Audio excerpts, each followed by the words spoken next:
Olá, meus queridos amigos, como vocês estão? Espero que tudo esteja bem. Antes de mais nada, um feliz ano novo para todos vocês. Espero que possam ter um ano de 2023 muito especial. Que bênçãos magníficas sejam derramadas sobre você e sua família tão preciosa. Eu gostaria de dizer que o ano de 2022 foi um ano muito especial nesse nosso estudo do livro de Isaías. Quero parabenizar aqueles que levaram a sério a admoestação do Senhor, aquela medida que Ele dá para nós ali firme, né? Imperativa de que nós examinássemos as palavras de Isaías diligentemente, porque elas são grandes, as palavras de Isaías. Nesse estudo nós vemos o Senhor revelando sua vontade, Isaías proclamando suas profecias, vimos algumas delas que já foram cumpridas, vimos muitas outras que seriam cumpridas pouco tempo depois de Isaías, e também vimos profecias que ainda estão por se cumprir nos últimos dias. E nessa nossa designação de hoje, nós vamos então dar continuidade.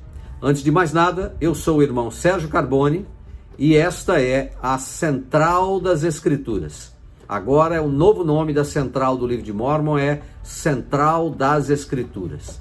Vamos ter nesse ano de 2023 muitas novidades que com certeza vocês vão aprender bastante. Por exemplo, um dos assuntos que nós vamos falar um pouquinho aqui hoje será o milênio. Mas na próxima semana, daqui 2 semanas, eu estarei fazendo uma apresentação especial para vocês a respeito do milênio. Inclusive vai ser uma ocasião muito boa, porque nós teremos a oportunidade de responder perguntas que serão feitas a respeito do milênio. E vocês terão o privilégio, então, de aprender muito sobre esse evento maravilhoso, que é logo no início da segunda vinda do nosso Salvador Jesus Cristo. O nosso estudo de hoje, ele tem a ver com o Isaías 64 a 66, os últimos 3 capítulos do livro. É interessante observar que à medida que Isaías ele vai se aproximando do final do ministério dele, e também do seu testemunho, né?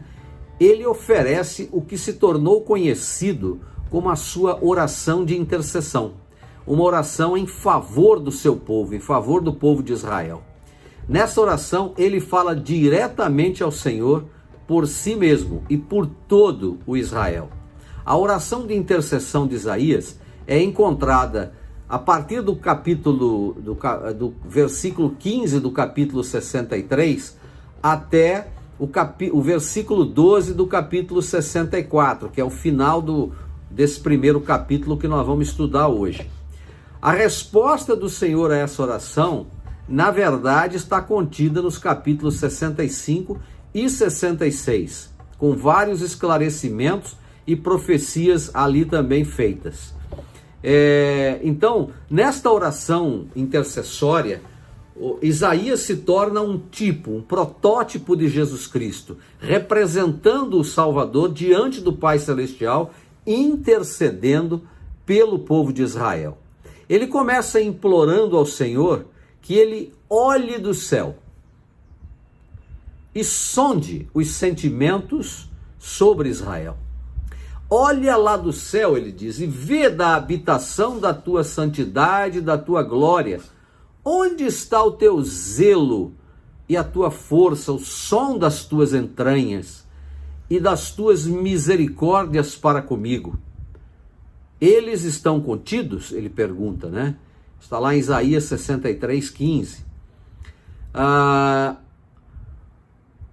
É interessante observar que ele está pedindo ao Senhor que sonde as profundezas das suas entranhas, de seus sentimentos íntimos, de misericórdia e compaixão, como se ele dissesse: Senhor, esqueceste-te de nós? Você sente misericórdia, ou tu sentes misericórdia por nós? Por favor, use tua força para nos ajudar. Então ele continua um pouco mais abaixo, né, ainda no capítulo 63, onde ele diz o seguinte: ó Senhor, por que nos desviaste dos teus caminhos e endureceste o nosso coração no teu temor? Volta por amor dos teus servos, a tribo de tua herança. Está lá no versículo 17 do capítulo 63. Enfim, Joseph Smith fez uma correção nesse versículo, que é uma correção útil, né?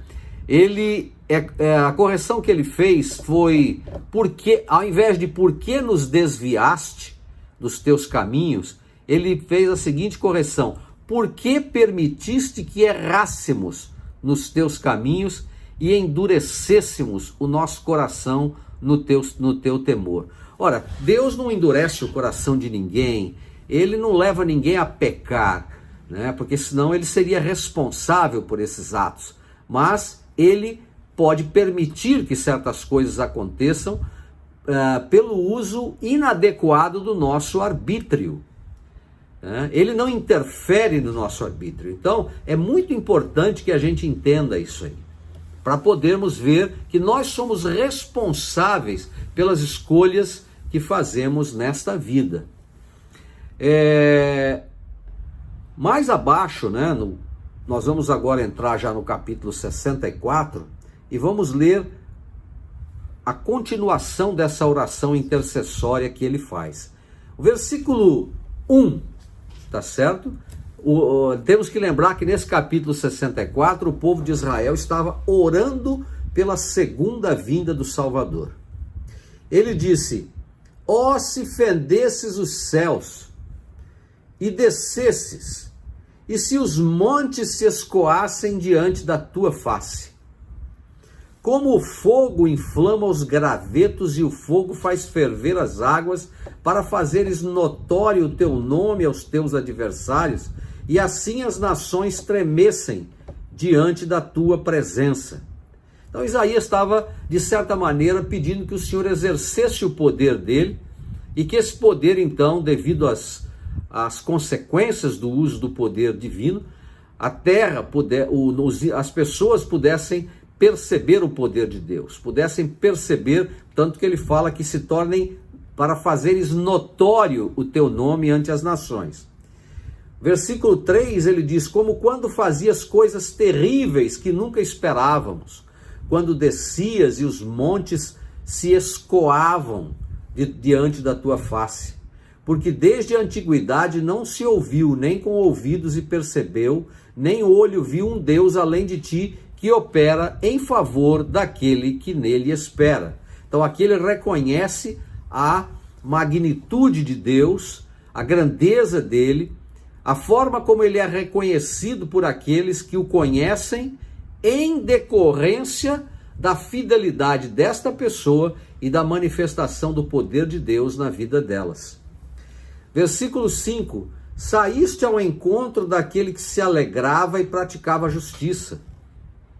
Ou seja, o Senhor vai lá ao encontro do reto, do justo, e dos que se lembram de ti nos teus caminhos. Eis que te enfureceste porque pecamos. Neles há eternidade, para que sejamos salvos. Versículo 6: porém todos nós somos como o imundo, e todas as nossas justiças como o trapo de imundície. E todos nós caímos como a folha, e as nossas culpas como um vento nos arrebatam. Então é o reconhecimento da iniquidade do povo, de forma coletiva e também de forma individual. E já ninguém há que invoque o teu nome, que se desperte e se apegue a ti, porque escondeste de nós o teu rosto e nos consumiste por causa de nossas iniquidades.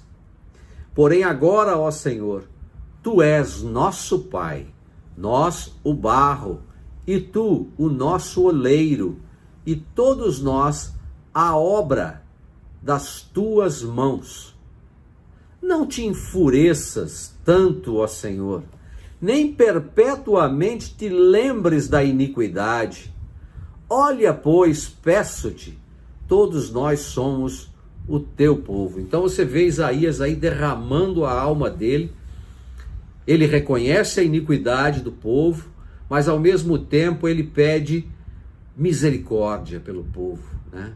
Que o Senhor perceba que eles são como o barro na mão do oleiro. Ou seja, dá a impressão de um arrependimento. Porque nós aprendemos em aulas passadas que o barro ele não briga com o oleiro. Ele não discute com o oleiro. Ele se entrega na mão do oleiro e deixa que o oleiro o molde de acordo com a sua vontade. Às vezes nós não deixamos o Senhor fazer isso. Nós fugimos de grandes oportunidades que Ele nos dá, seja quando a gente recebe um chamado, um cargo, uma oportunidade de servir o próximo, seja quando nós temos um grande desafio na vida e parece que nós, ao invés de enfrentarmos com coragem, a gente só se lamenta e reclama e murmura. Então, nós temos que realmente ser como um barro na mão do oleiro. No versículo 10, ele diz: as tuas santas cidades estão feitas um deserto. Sião está feita um deserto, Jerusalém está assolada. Então ele fala das consequências das destruições sofridas pelos assírios, pelos babilônios, pelos persas, né? Coisas que inclusive iriam acontecer muito tempo depois desse momento em que ele está fazendo a profecia. Porque lembram que Isaías estava vivendo ali até mais ou menos 600 e poucos anos antes de Cristo, né? Ele começou o seu ministério em 735 mais ou menos, né? Até esse período agora de 600 e tantos anos antes de Cristo é que esse ministério ocorre. E ele então faz essa profecia, mas ela só iria ocorrer muitos anos mais tarde. Então, ele diz no versículo 11: a nossa santa e gloriosa casa em que te louvavam nossos pais foi queimada a fogo. Então ele está dizendo a respeito da destruição do templo. E todas as nossas preciosas coisas se tornaram em assolação, se referindo ao templo, a tudo aquilo que dentro dele estava e tudo aquilo que Israel considerava precioso e sagrado. Conter-te-ias tu ainda sobre estas coisas, ó Senhor? Ficarias calado e nos oprimirias tanto? Então, essa é uma súplica feita por Isaías. Eu queria só dar uma lembrança de algo muito importante que muitos talvez aqui se recordem. No versículo 11, quando ele fala sobre a gloriosa casa, santa gloriosa casa, se referindo ao templo, quando houve a primeira conferência geral, quando o presidente Howard W. Hunter, logo depois que ele assumiu, né, o chamado do Senhor, como profeta, vidente e revelador, houve uma conferência, e nessa conferência ele reitera a mensagem que ele tinha proferido na entrevista coletiva por ocasião do seu chamado. Ele disse assim, olha: convido todos os santos dos últimos dias a olhar para o templo do Senhor como o grande símbolo de sua filiação como membro da igreja. É o desejo mais profundo de meu coração, disse ele, que todos os membros sejam dignos de entrar no templo. Agradaria ao Senhor se todo membro adulto fosse digno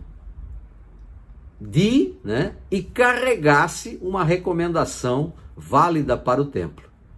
As coisas que devemos fazer e não fazer para sermos dignos de uma recomendação para o templo, são as mesmas que garantem que seremos felizes como indivíduos e como família. Então, na antiga Israel, os fiéis também tinham como símbolo, né, o templo. A cada ano, por exemplo, o sumo sacerdote presidente, ele entrava no Santo dos Santos, o lugar mais sagrado do templo. Ele realizava ali certos ritos em conexão com o dia da expiação.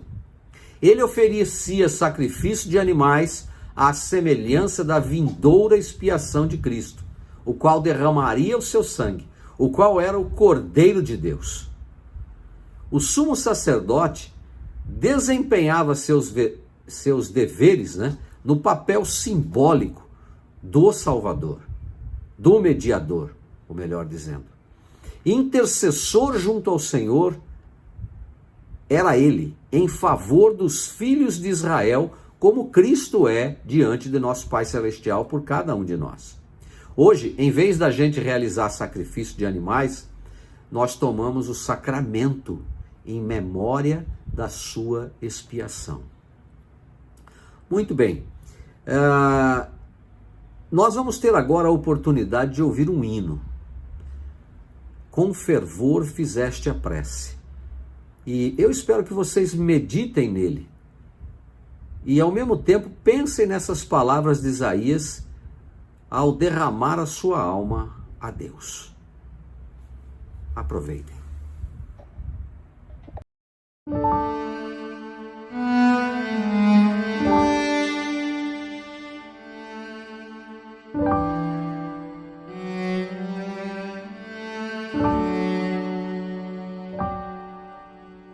Com fervor fizeste a prece ao amanhecer,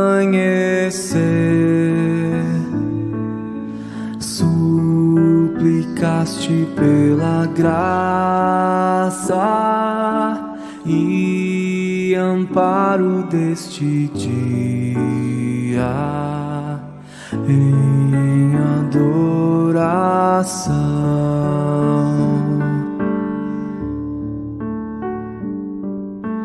Com fervor fizeste a prece ao enfurecer,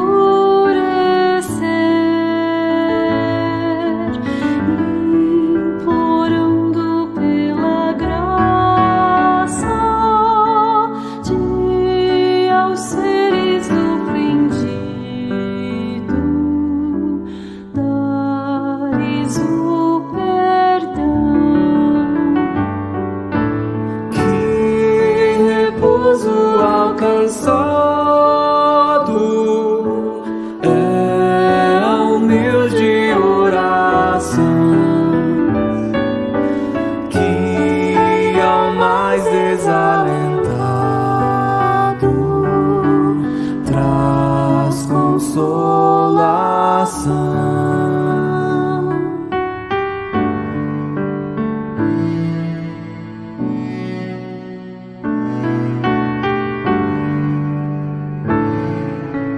Com fervor fizeste a prece ao entristecer, quando cheio de pesares um alívio procuraste para a solidão. Que repouso alcançado é a humilde oração, que ao mais desalentado traz consolação.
repouso alcançado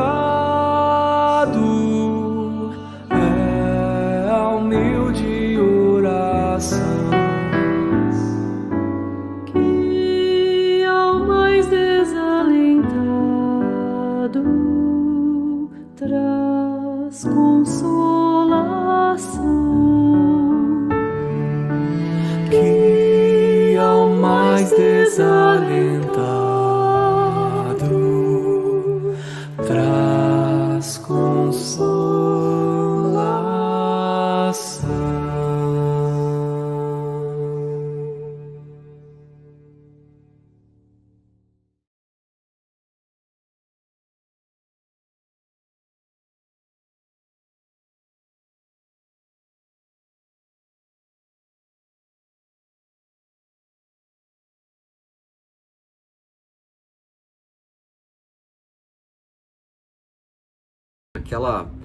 Ele pleiteando pelo bem, pelo perdão, pela misericórdia de Deus para com o povo de Israel. Então, aqui no versículo, na introdução desse capítulo 65, né, no cabeçalho, ele diz assim: a antiga Israel foi rejeitada por rejeitar ao Senhor. O povo do Senhor se regozijará e triunfará no milênio. Às vezes parece contraditório, né? O Senhor rejeitou porque o povo foi iníquo, mas o povo do Senhor se regozijará e triunfará no milênio. Bom, isso vai acontecer com aqueles que se arrependem. Isso vai acontecer com aqueles que são leais ao Senhor, leais aos convênios que fizeram, e não com os rebeldes, com aqueles que intencionalmente quebram as suas leis. E olhe só o que o Senhor fala aqui nesse momento, e é algo para a gente ponderar com muita seriedade. Olha o que ele fala no versículo 1 e 2. Fui buscado pelos que não perguntavam por mim. Fui achado por aqueles que não me buscavam. A um povo que não se chamava pelo meu nome, eu disse: eis-me aqui, eis-me aqui. Estendi as minhas mãos todo dia a um povo rebelde, que caminha por caminho que não é bom, seguindo os seus próprios pensamentos. Povo que me irrita diante da minha face continuamente, sacrificando em jardins e queimando incenso sobre tijolos. Então, muita coisa estava ocorrendo com a Israel, um estado de apostasia absoluto. Quando a gente estuda, por exemplo, o livro de Romanos, no capítulo 10, 20 e 21, a gente vai acabar, começando logo a partir do 19, na verdade, a gente vai acabar concluindo que esse povo, que o Senhor disse que perguntaram por ele, né, que o buscaram, depois ele diz que foi achado por aqueles que não me buscavam, ele se referia aos gentios, né? Era um povo que busca o Senhor para ser abençoado, para receber o convênio do Evangelho. Pode se referir também àqueles que por alguma razão não conheciam ao Senhor, mesmo dentro do povo do convênio, e que com certeza, ao conhecerem o Senhor, decidiram buscá-lo e adorá-lo de todo o coração. Por outro lado, o versículo 2 e 3 mostra a insatisfação do Senhor com o povo rebelde, o seu povo, o povo de Israel, né? Pelas coisas que eles faziam, seguindo caminhos errados. Ao invés de seguirem as orientações dadas pelos profetas de Deus, eles buscavam os ditames da sua própria consciência, o que obviamente aborreceu ao Senhor. No versículo 3, ele usa uma expressão forte, ele fala que eles o irritam continuamente. Irmãos, é difícil imaginar isso. Vocês acham que é difícil imaginar alguém irritando o Pai Celestial? Pois é, mas acontece. Basta que nós zombemos das coisas sagradas, abandonemos a observância das leis e mandamentos, brinquemos com os convênios. Essas coisas todas são difíceis, né? Mas elas irritam ao Senhor. Fala também que eles sacrificavam em jardins e queimavam incenso sobre tijolos. A antiga Israel dizia que, a lei de Moisés dizia que o sacrifício deveria ser feito em pedras brutas e não em tijolos. E também não era nos jardins que se fazia sacrifícios, né? Infelizmente o povo de Israel já estava caindo em apostasia, estava vivendo em apostasia. E por essa razão o Senhor também ficou insatisfeito. Versículo 4, ele diz: assentando-se junto às sepulturas e passando as noites junto aos lugares secretos, comendo carne de porco e tendo caldo de coisas abomináveis nos seus vasos. Então aqui, ele está se referindo a algumas práticas que a lei mosaica condenava severamente. A primeira delas era comer carne de porco. Outra, que era sentar-se junto às sepulturas e passando as noites em lugares secretos. Os estudiosos acreditam que isso se referia a ficarem consultando os mortos, ou buscando uma consulta com os mortos, o que era profundamente proibido pela lei mosaica. E tendo caldo de coisas abomináveis nos seus vasos. Então, eles faziam lá os seus caldos, né, com carne de animais que não era permitido, conhecidos como animais imundos, animais não aprovados para a alimentação do povo de Israel. E dizem, diz o 5, né? Capítulo 5. E dizem: fica-te lá e não te achegues a mim, porque sou mais santo do que tu. Estes são uma fumaça no meu nariz, um fogo que arde todo o dia. A ideia aqui é: não chegue muito perto, você vai me contaminar. Tendo rejeitado os chamados requisitos da santidade do Senhor, o povo inventou os seus próprios, né? E aparentemente sentiu-se superior aos outros e recusou-se a associar-se com aqueles que não respeitavam suas leis. Fumaça no nariz, ela diz, o significado é o seguinte: a infidelidade do povo era para o Senhor como uma fumaça no nariz, uma constante irritação. Ou seja, era uma abominação à vista de Deus, aquele tipo de sacrifício, aquele tipo de ofertas e práticas que o povo em apostasia estava cometendo, né? Versículo 6: eis que está escrito diante de mim, não me calarei, porém eu pagarei e pagarei no seu seio. Isaías aqui, ele parece se referir a uma escritura anterior à época dele, né? Mas a sua citação não é facilmente identificável. E a escritura pode ter sido perdida, então a gente não sabe, tá ok? Mas com certeza ele estaria se referindo a alguma coisa antiga. Não me calarei, mas recompensarei, né? Ou pagarei, como diz a escritura. Conforme profetizado, ou conforme está escrito, o Senhor falaria por meio de seus julgamentos e traria castigos aos ímpios. Quando ele fala também nos levará até o seu seio, né? O pagarei no seu seio, esta imagem significa perto do seu coração, onde dói. A frente interna da roupa era usada como bolso para guardar dinheiro e objetos pessoais.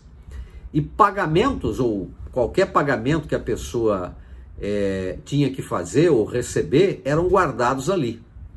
O Senhor promete retribuir totalmente os seus pecados. Então, não existe nada que vai, vamos dizer, isentar o homem da responsabilidade de prestar contas dos erros dos quais ele não se arrepende.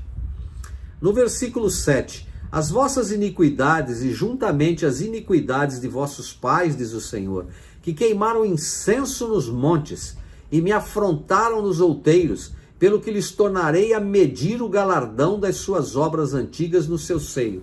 Então aqui o Senhor condena tanto aquela Israel do momento, quanto dos antecessores deles. Quando diz que eles queimaram incenso nos montes, mostra que eles subiram a montanha errada. Porque a montanha que eles tinham que ter subido era o templo. Mas eles subiram as montanhas, fugindo, distante do templo, para fazer as coisas de acordo com os seus próprios pensamentos, de acordo com a sua própria forma de pensar, de agir, né?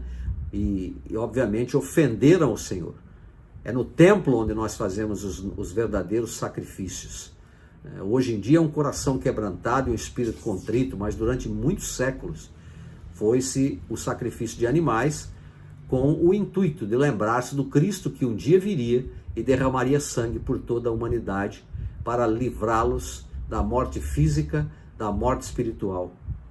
Então, o Senhor estava realmente aborrecido. No versículo 8, ele diz o seguinte: assim diz o Senhor, como quando se acha mosto num cacho de uvas, dizem, não o desperdices, pois há bênção nele.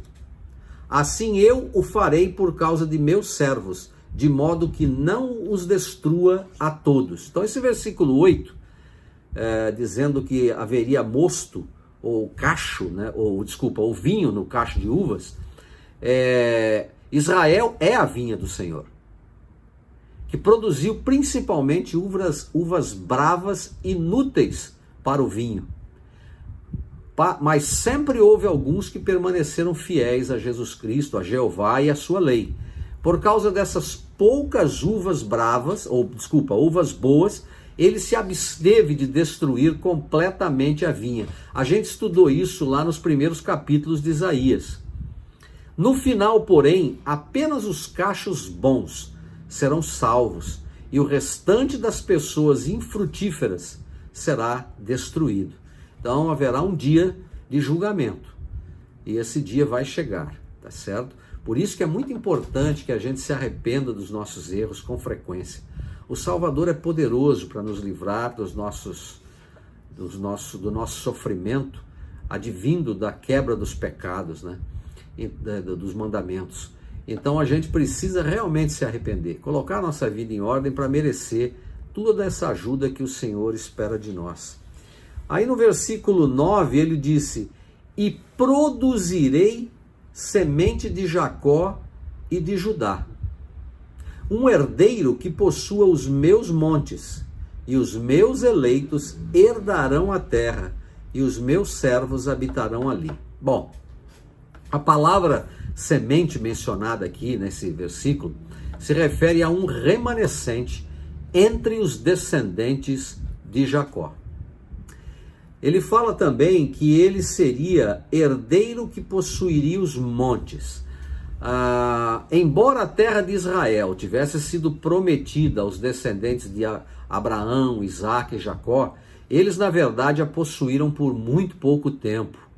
Mas eles têm a certeza de que a promessa realmente acontecerá. E que uma semente de Jacó, ou seja, os descendentes de Jacó, herdarão as montanhas da Palestina.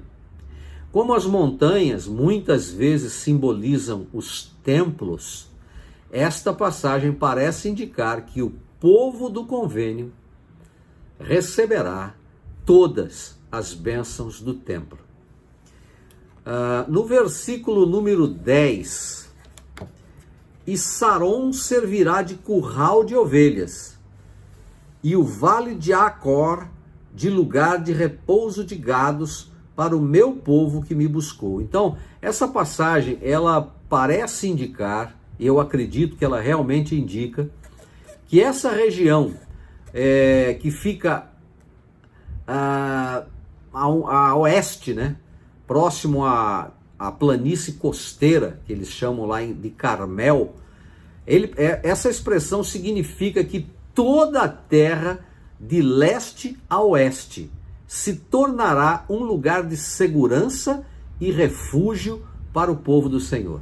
Por isso que ele usa a expressão, quando ele fala de lugar de repouso de gados, né, e de ovelhas, mostrando que eles terão abundância, haverá paz, tanto para os homens quanto para os animais que ali viverão com eles, tá ok?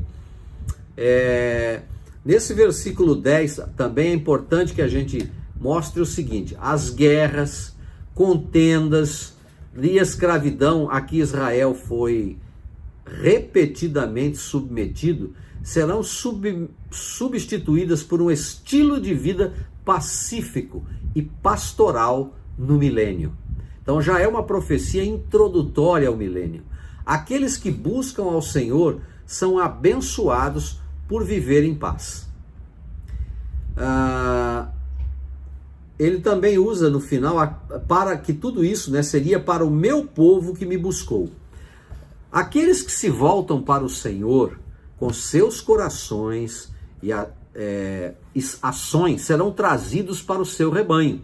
Isto está em contraste com aqueles em 65:11 que abandonaram ao Senhor, que foram rebeldes, contumazes, né, constantes.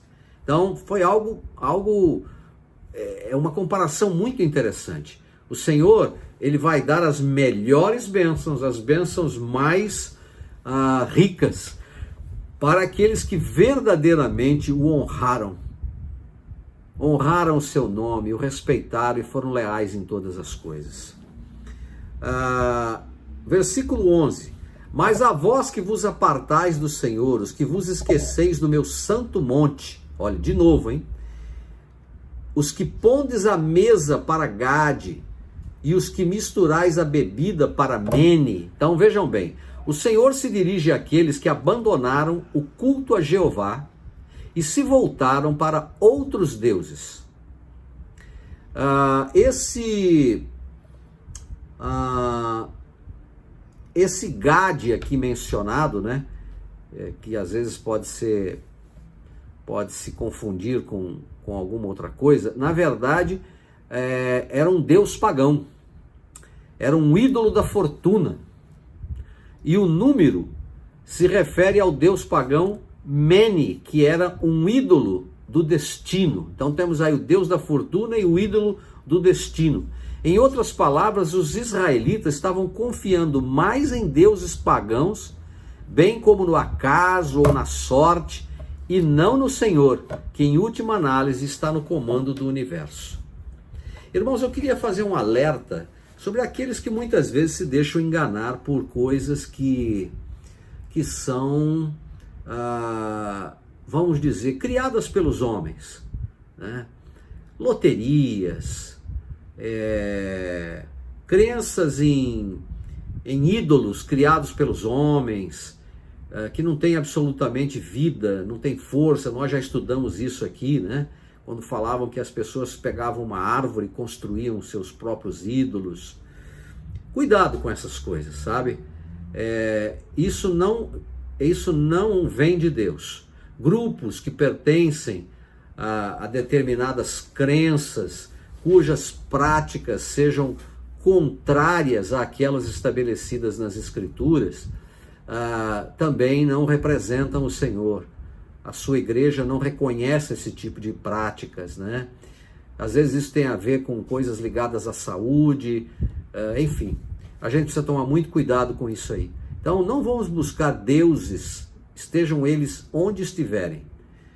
Sejam aqueles invisíveis ou sejam aqueles visíveis. Como, por exemplo, os bens materiais. Há pessoas que fazem dos bens materiais os seus deuses, e por essa razão eles perdem grandes bênçãos e acabam se perdendo nesse mundo tão material, tão cheio de coisas passageiras e efêmeras. Então nunca se esqueçam disso, tá bom?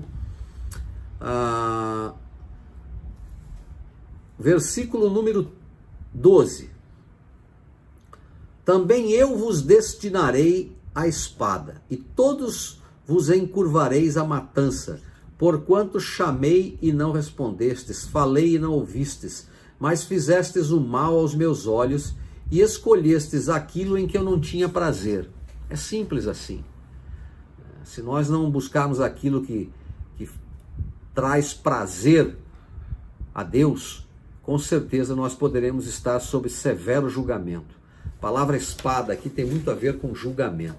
Eu quero aproveitar essa oportunidade usando essa expressão de coisas ou aquilo em que eu não tinha prazer. Nós estamos estabelecendo metas normalmente, né, para o ano de 2023. Faça uma pergunta a você mesmo agora. As metas que eu estabeleci, elas estão me levando há uma aproximação maior, mais consistente com o Salvador ou não? Se nossas metas, elas são de cunho meramente materiais e não existe nada que se refira, por exemplo, eu vou contar uma história para vocês que eu acho que vai ajudar a ilustrar isso melhor. Quando a gente fala em metas. Há muitos anos atrás, algumas autoridades fizeram uma pesquisa na BYU, na Universidade de Brigham Young, lá em Utah. E nessa pesquisa, eles queriam que as pessoas colocassem coisas que eles desejariam alcançar nos próximos 5 anos. E interessante foi que, depois de um tempo, né, eles decidiram fazer um levantamento das respostas, eles perceberam algo muito interessante e preocupante ao mesmo tempo. Muitas daquelas respostas, elas se referiam a, por exemplo, vou terminar minha faculdade, eu vou conquistar o mestrado. Essas coisas não são erradas, eu quero deixar isso bem claro, tá certo? Até mesmo vou cumprir uma missão de tempo integral, excelente, todos nós precisamos fazê-lo. Mas dentro dessas coisas que aqui foram mencionadas, existem outras que são muito importantes. E eles então mencionaram que ninguém respondeu algo como: nesses próximos 5 anos eu quero desenvolver o dom da caridade. Nesses próximos 5 anos eu quero desenvolver o dom da paciência. Eu quero desenvolver o dom do amor. Ou seja, de obter os atributos de Cristo na sua vida.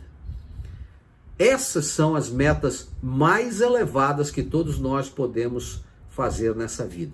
Devemos ter metas de cunho temporal, de cunho educacional, mas nós precisamos ter também metas para desenvolver os atributos de Cristo na nossa vida, porque isso é o que de fato importa no final das contas, quando nós tivermos que voltar à presença de Deus. Então eu gostaria que vocês considerassem essa reflexão, porque estas coisas, sim, dão prazer ao Senhor, tá bom?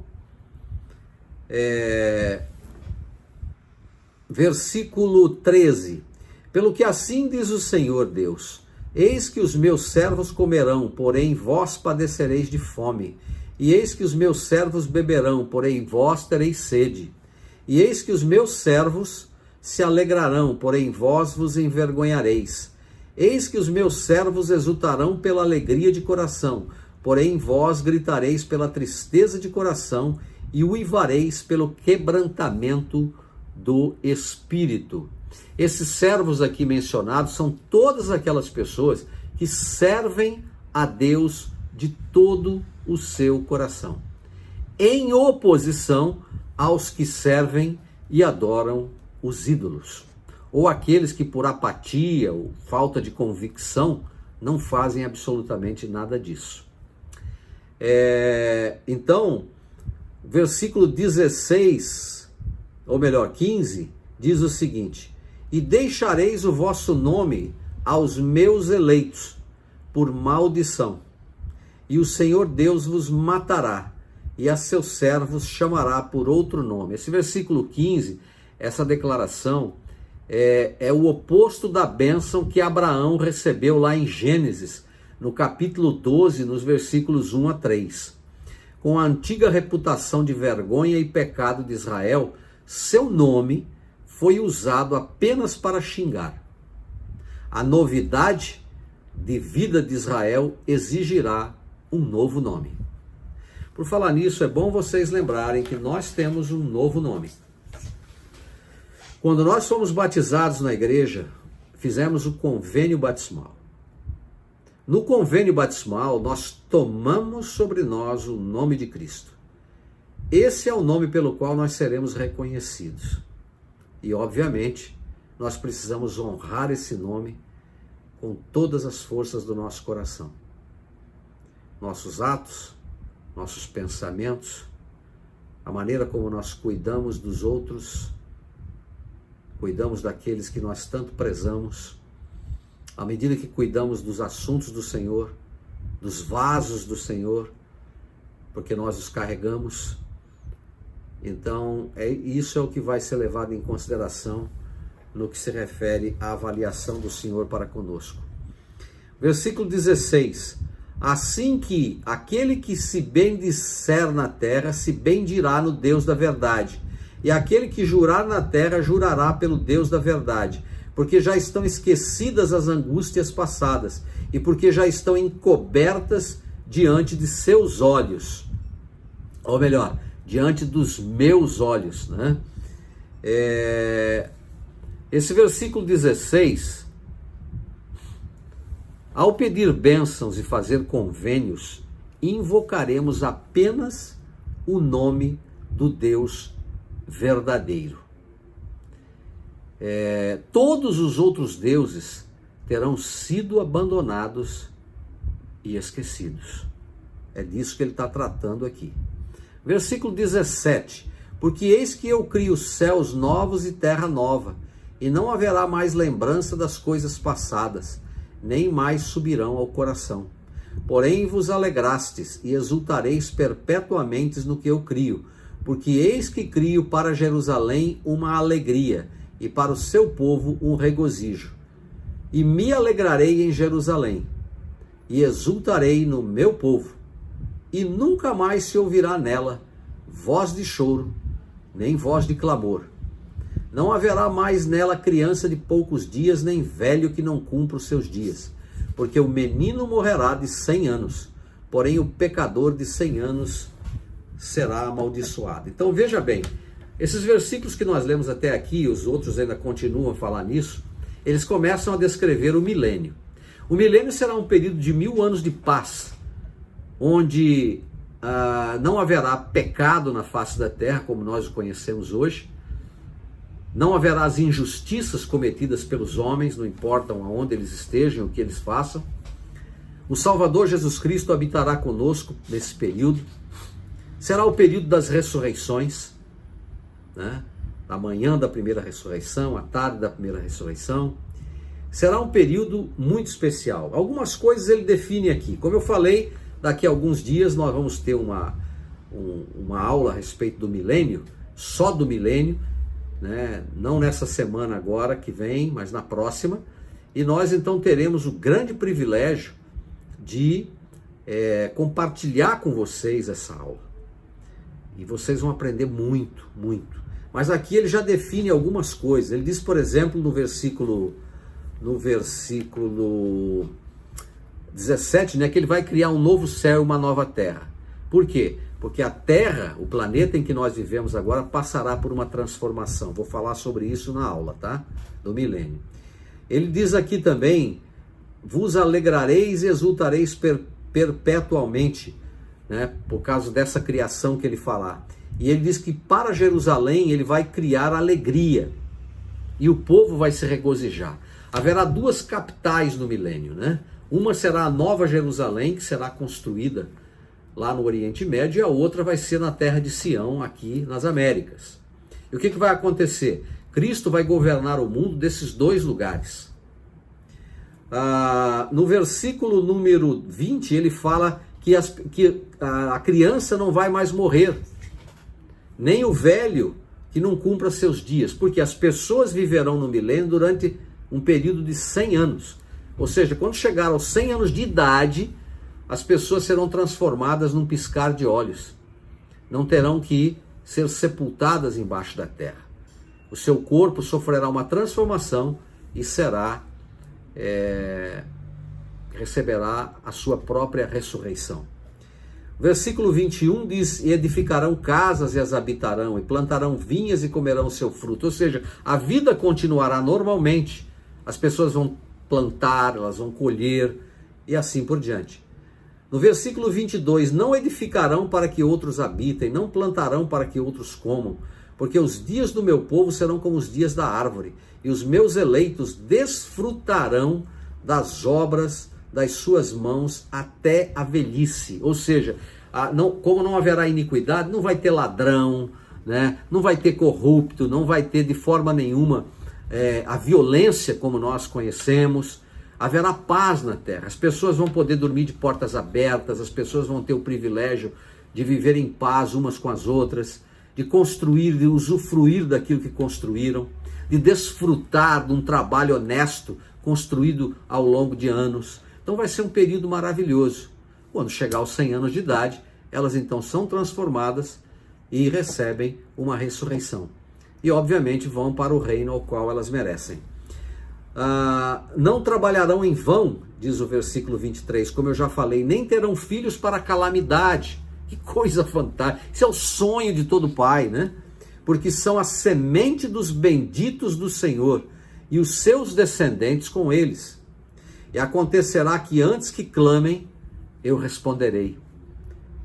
Estando eles ainda falando, eu os ouvirei. Então a comunicação com os céus será muito transparente e rápida. E finalmente, para falar claramente dessa questão da paz, né, ele usa essa linguagem do versículo 25. O lobo e o cordeiro pastarão juntos, e o leão comerá palha como o boi. E pó será a comida da serpente. Não farão mal, nem dano algum, em todo o meu santo monte, diz o Senhor. Então esse será um período de muita paz. Mas nós vamos falar bastante sobre isso ainda, quando nós tivermos a nossa aula, tá ok? No capítulo 66, que é o nosso último capítulo de estudo hoje, ele inicia com o seguinte texto, né, na sua introdução. Na segunda vinda, Israel como nação nascerá em um dia. Os iníquos serão destruídos e os gentios ouvirão o evangelho. Aí nos versículos de 1 a 4, mas principalmente o versículo número 3, ele diz: quem mata um boi é como o que fere um homem. Quem sacrifica um cordeiro é como o que degola um cão. Quem oferece uma oblação, que é uma oferta, é como o que oferece sangue de porco. Quem oferece incenso memorativo é como o que bendiz um ídolo. Também estes escolhem os seus próprios caminhos e a sua alma se deleita nas suas abominações. Como nós já aprendemos, na antiga Israel era comum, né, fazia parte do costume diário do povo de Israel, oferecer sacrifícios de animais em lembrança de Jesus Cristo que um dia viria e que derramaria seu sangue na cruz e no Getsemane. O povo de Israel, no entanto, ele acabou deturpando essa forma de adoração. Eles deturparam a forma, deturparam os lugares onde eles faziam essas ofertas, como nós já vimos na aula passada, no capítulo passado, melhor dizendo. Eles também cometiam erros gravíssimos, porque o seu coração não estava naquelas coisas. Então, ordenanças que haviam sido destinadas para a sua salvação, agora estavam sendo utilizadas e contribuídas para a sua condenação. Então é muito interessante que a gente sempre leve em consideração onde está o nosso coração ao realizarmos uma obra para o Senhor, ou ao fazermos uma oferta ao Senhor. Em linguagem extremamente clara, Isaías revela os sentimentos do Senhor diante de sua hipócrita observância religiosa. Aquele que matava um boi como sacrifício era como se estivesse ferindo um homem, algo que era extremamente condenado também pela lei naquela época, né? Aliás, como em qualquer época, né? Outros sacrifícios não significam mais do que degolar um cão ou ofertar sangue de porco, tremenda abominação, já que o porco não era um animal utilizado para sacrifícios e muito menos para alimentação. Coisas que eram abomináveis realmente à vista de Deus. Como a gente pode ver até aí, os homens então escolhem os seus próprios caminhos e não os caminhos estabelecidos por Deus. Estamos nós escolhendo nossos próprios caminhos também nos últimos dias? Existe alguma coisa na nossa forma de adoração, na forma de interpretar os mandamentos de Deus ou suas escrituras, e que de fato representam a nossa mente, o nosso entendimento e não a mente de Deus? É algo a se ponderar. Do capítulo 66, do versículo 5 a 14, ele diz o seguinte, especificamente aqui: ouvi a palavra do Senhor, vós os que tremeis diante da sua palavra. Vossos irmãos que vos odeiam e para longe de si vos lançam por causa do meu nome, dizem, seja glorificado o Senhor. Porém ele aparecerá para a vossa alegria, e eles serão envergonhados. Então aqui o Senhor já separa, né, os justos dos iníquos, uns que zombam daqueles que são justos, e cada um deles terá uma recompensa com relação a ver a face do Senhor e receber dele a sua recompensa. No 6, uma voz de grande rumor virá da cidade. Uma voz do templo, a voz do Senhor que dá o pago aos seus inimigos. Antes que ela estivesse de parto, deu à luz. Antes que lhe viessem as dores, deu à luz um menino. Quem jamais ouviu tal coisa? Quem viu essas coisas semelhantes? Poder-se-ia fazer nascer uma terra num só dia? Nasceria uma nação de uma só vez? Mas já Sião esteve de parto e já deu à luz os seus filhos. Então vejam bem, apesar dos judeus haverem rejeitado por longo tempo Jesus Cristo como seu Messias, num momento muito crítico do futuro, ele se lhes mostrará. O elder Charles W. Penrose descreve esse momento,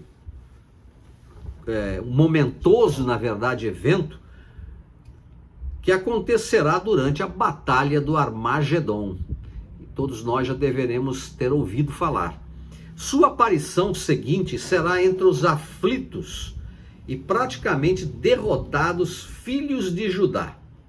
No momento crítico de seu destino, quando tropas hostis de várias nações estiverem saqueando a cidade de Jerusalém e os horrores da guerra assolando o povo, ele, Jesus Cristo, pousará os pés sobre o Monte das Oliveiras, o qual se fenderá em duas partes, ao ser tocado por ele. Acompanhado por uma hoste celeste, ele derrotará e destruirá as forças combinadas dos gentios e aparecerá aos judeus assombrados como o poderoso libertador e conquistador há tanto tempo esperado. E enquanto seus corações transbordam de amor e gratidão, reverência e admiração, o libertador lhes mostrará os sinais de sua crucificação, nas mãos e nos pés, identificando-se então como Jesus de Nazaré, o mesmo que por eles e pelos seus ancestrais foram rejeitados. Então se livrarão de sua descrença e do endurecimento que veio em parte sobre Israel. Naquele dia haverá uma fonte aberta para a casa de Davi e para os habitantes de Jerusalém. A gente vê isso lá em Zacarias, no capítulo 13, versículo 1. E uma nação nascerá para Deus, como a gente vê aí no capítulo número 8 de Isaías. Eles serão batizados para a remissão de seus pecados e receberão o dom do Espírito Santo. E entre eles será instituído o governo de Deus, como se encontra estabelecido em Sião, para nunca mais ser derrubado. Então essa declaração do elder Charles W. Penrose se refere a essa guerra que acontecerá, chamada Guerra do Armagedon, quando milhões de soldados estarão envolvidos no intuito de destruir o povo de Deus, o povo de Jerusalém, e destruir aquela cidade. E o Salvador então vem para assumir a responsabilidade e também conduzir aquele povo, agora extremamente arrependido por durante milênios ter rejeitado, eles e seus ancestrais, a identidade do Salvador. Então isso é muito interessante, tá? Isso foi citado pelo elder Charles W. Penrose num livro chamado The Second Advent, ou Segundo Advento, na página 583. Muito bem. Também é citado aí a alusão de uma mulher que dá à luz um filho, né? A gente está vendo isso aí, aqui no versículo, vamos ver aqui, só um minutinho, irmãos, que a minha escritura aqui fechou.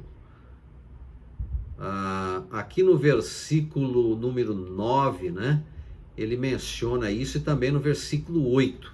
Então vejam bem, essa alusão da mulher que dá à luz um filho lembra uma referência semelhante em Apocalipse 12, de 1 a 7, que fala de uma mulher em trabalho de parto para dar à luz um filho. Esse filho é identificado por Joseph Smith como o reino milenar de Deus, ou milenial de Deus, Apocalipse 12, 7. Assim, o filho mencionado em Isaías e a criança citada por João em Apocalipse são provavelmente os mesmos. Isto são boas novas para Jerusalém, que se regozijará com a notícia. Então, esse nascimento de uma nação em um dia tem esse significado. Os versículos 66, de 15 a 24, também são versículos interessantes. Eu vou ler somente alguns e depois eu quero ler um comentário que é feito aqui no manual do Instituto a respeito desse tema, né? Mas ele diz assim no versículo 15: porque eis que o Senhor virá com fogo e os seus carros como um torvelinho, para tornar a sua ira em furor e sua repreensão em chamas de fogo. Então isso tem a ver com a glória que envolverá o Salvador e com a qual ele virá para cumprir o seu papel tão importante por ocasião do milênio, né? Porque com fogo e com sua espada o Senhor entrará em juízo com toda a carne, e os mortos do Senhor serão multiplicados. Os que se santificam e se purificam nos jardins, uns após os outros no meio deles, os que comem carne de porco e a abominação e o rato juntamente serão consumidos, diz o Senhor. Então, os iníquos serão destruídos. Aqui ele menciona o povo praticando atos que eram considerados rituais abominados pelo Senhor e por sua lei. No 18, porque conheço as suas obras e os seus pensamentos. Qualquer pessoa que acha que pode fazer qualquer coisa, ou ter pensamentos iníquos, e que Deus não conhece, ele está muito enganado. O Senhor pode ler os nossos pensamentos, e Ele sabe exatamente o que ocorre na nossa vida. De pensamento em pensamento construímos o nosso futuro, disse James Allen. Ou seja, o pensamento é a semente dos nossos atos. O Senhor conhece, por isso que a gente precisa tomar muito cuidado com aquilo que pensa. Bom, e como é que eu posso controlar muitas das coisas que eu penso? Controle teus olhos. Veja para onde você os está direcionando. Que tipo de pensamentos o que você vê está gerando na sua mente? Você está plantando uma semente lá. Enfim, tempo virá em que juntarei todas as nações e línguas, e virão e verão a minha glória. Então, uma das aparições do Salvador, nós vamos estudar isso também na próxima aula, ela será ao mundo em glória, e todos o verão. E aquilo que não for reto, limpo, puro, será eliminado da face da terra. Inclusive as pessoas que não estiverem vivendo de acordo com a lei do Senhor. Versículo 19 diz: e porei entre eles um sinal, e os que dele escaparem enviarei às nações, a Tarsis, Pul, Lude, flecheiros a Tubal e Javã, até as ilhas mais distantes que não ouviram a minha fama, nem viram a minha glória, e anunciarão a minha glória entre as nações. E trarão todos os vossos irmãos dentre todas as nações como oferta ao Senhor, sobre cavalos e em carros e em liteiras e sobre mulas e sobre dromedários, ao meu santo monte, a Jerusalém, diz o Senhor, como quando os filhos de Israel trazem as suas ofertas em vasos limpos à casa do Senhor. E também deles tomarei alguns para sacerdotes e para levitas, diz o Senhor. Porque como os novos céus e a nova terra que hei de fazer estarão diante da minha face, aqui ele está se referindo à terra, no seu estado paradisíaco, quando ele voltar na sua segunda vinda. Assim também hão de estar a vossa semente e o vosso nome. E acontecerá que de uma lua nova até a outra, e desde um sábado até o outro, virá toda a carne para adorar perante mim, diz o Senhor. Então aqui a gente vê os homens se devotando agora a buscar o Senhor de todo o coração, e não os seus próprios interesses. E sairão, diz o 24, e verão os corpos mortos dos homens que transgrediram contra mim, porque o seu bicho nunca morrerá, ou seja, o seu sofrimento nunca morrerá, nem o seu fogo se apagará, e serão um horror para toda a carne. Muito interessante isso aqui. Dentro desse comentário que foi feito no Manual do Instituto, eu queria ler para vocês. Esses versículos dizem respeito à segunda vinda do Senhor e aos acontecimentos imediatamente precedentes. Então, quando ele fala que Cristo virá ao mundo em glória, né? Quando ele fala de eventos que ocorrerão de destruições, etc., isso ocorre bem ali no limiar, né? Entre o milênio e o que precede o milênio. Os versículos 15 e 16 referem-se à destruição do forte exército que se reunirá contra Jerusalém pouco antes do início do milênio. Para a gente focar isso melhor, eu quero ler mais uma vez o 15 e o 16, que eu acho que vale a pena. Porque eis que o Senhor virá com fogo, e os seus carros como um torvelinho, para tornar a sua ira em furor e a sua repreensão em chamas de fogo. Porque com fogo e com a espada do Senhor entrará em juízo com toda a carne, e os mortos do Senhor serão multiplicados. Isso em decorrência dessa chamada guerra do Armagedon. Ok. Então vocês podem ver isso aí, ó. Vou dar algumas referências. Isaías 34, de 1 a 10. Jeremias 25, de 31 a 33.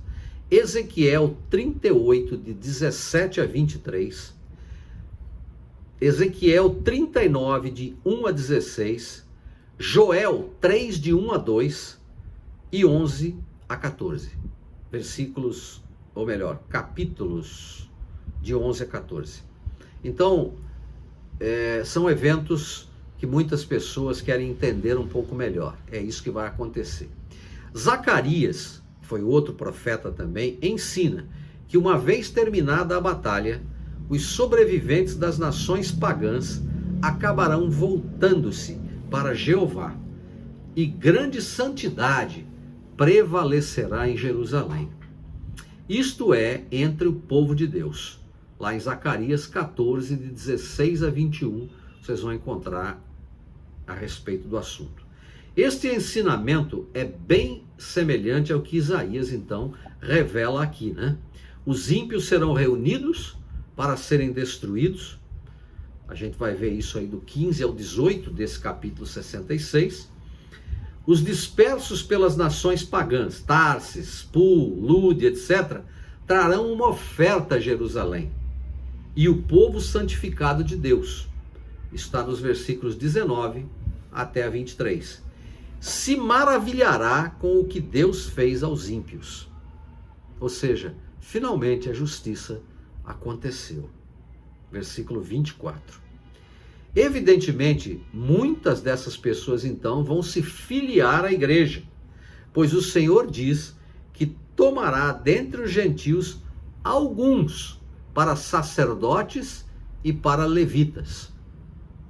Vocês sabem que os sacerdotes e os levitas na antiga Israel, eles tinham funções diferentes, né, que executavam dentro do tabernáculo ou dentro do templo.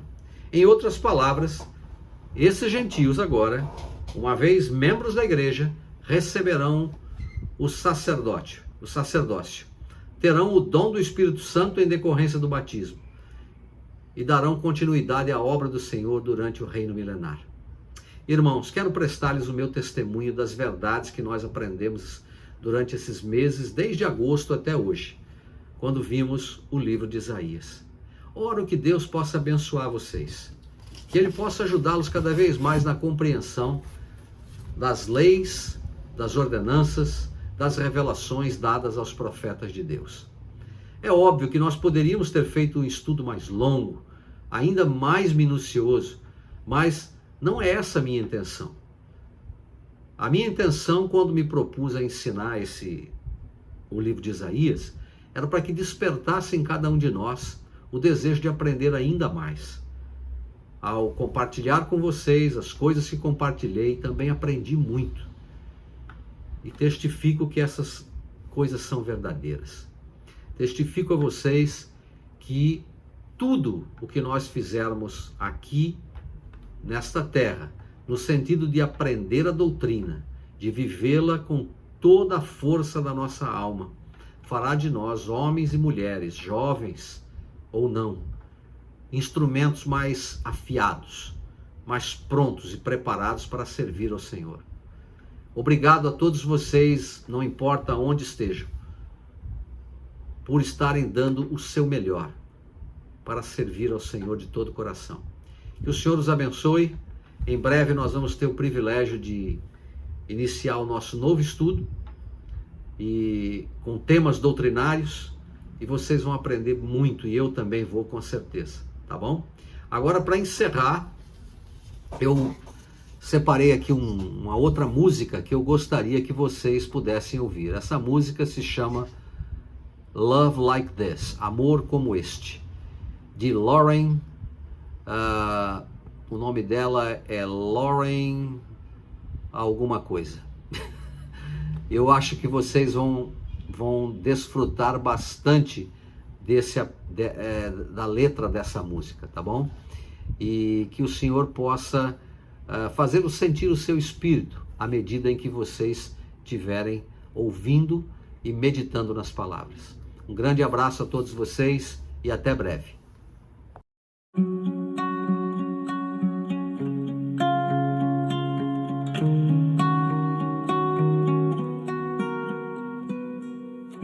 When I am a wasteland, you are the water. When I am the winter, you are the fire that burns.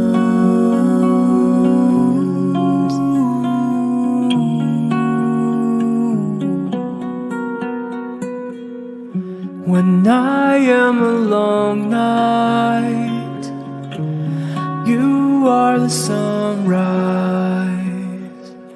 When I am a desert, you are the river that turns to find me. What have I done to deserve love like this? What have I done to deserve love like this? Your voice like a whisper, breaking the silence. You say there's a treasure, you look till you find it, you search to find me. What have I done to deserve love like this? What have I done to deserve love like this? I cannot earn what you so freely give. What have I done to deserve love like this?